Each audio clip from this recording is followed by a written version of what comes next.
Where fantasy creatures live is a huge factor when it comes to what a creature might look like or how they might behave. The geography of where a species evolved determines much of its physiology, as does the geography of where it lives now. First, to real quick define what I mean by geography in this instance, because geography is a very large subject. In this video, I will talk mostly about climate. I might also touch on some other aspects, but climate is the big one. Let me know if you'd like a video that focuses on some other aspects, because I am always happy to take requests.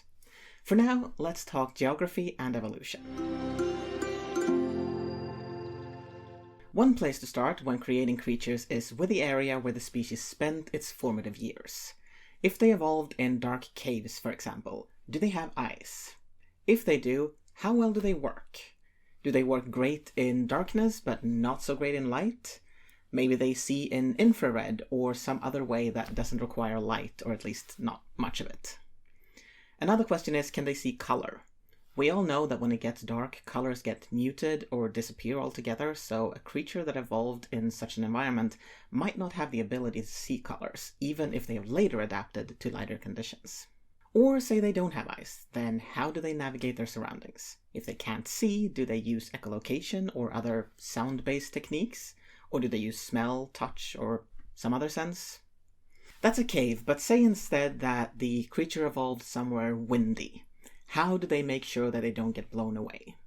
Do they have a system to attach themselves to something sturdy using a tail or tentacles, or their entire bodies? Or maybe they secrete some super strong glue? Or they could be very heavy, so wind can't take them, or the opposite, very light and adapted to actually float on the wind. For another example, say it's a very rainy or wet place. They might have the ability to breathe both above and below water. Maybe they're amphibious. Or maybe they've developed an umbrella-like head to protect themselves from rain.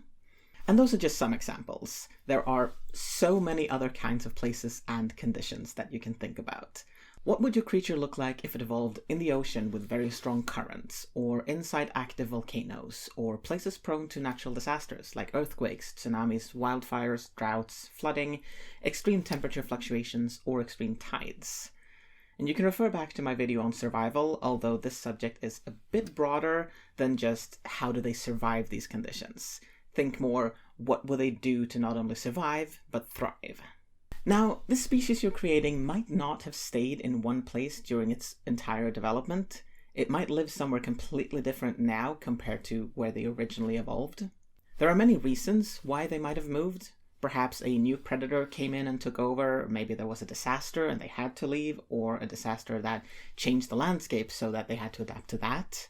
Perhaps their original territories don't even exist anymore because of time, tectonic plate movement, climate change, and so on.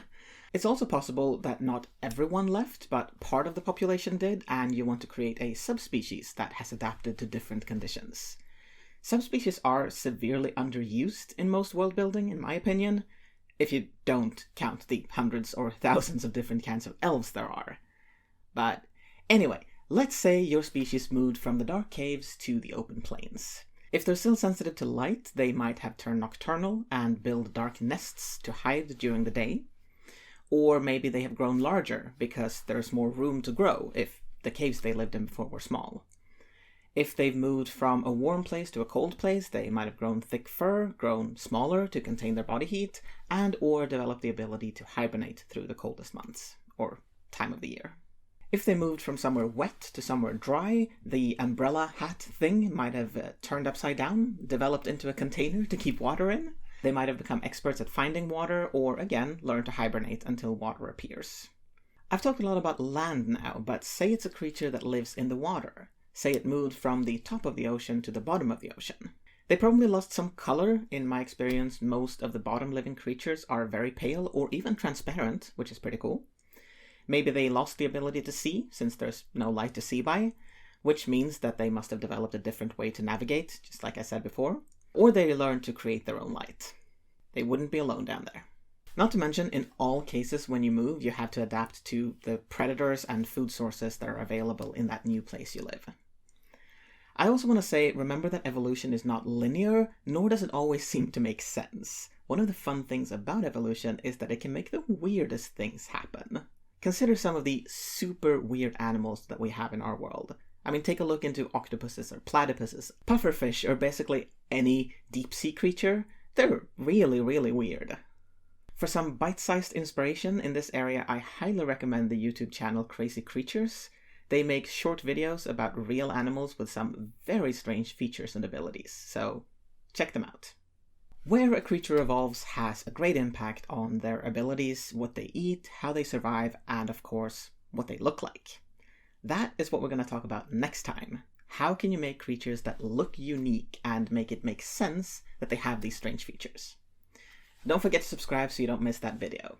Thank you for watching, be safe, I will see you next time.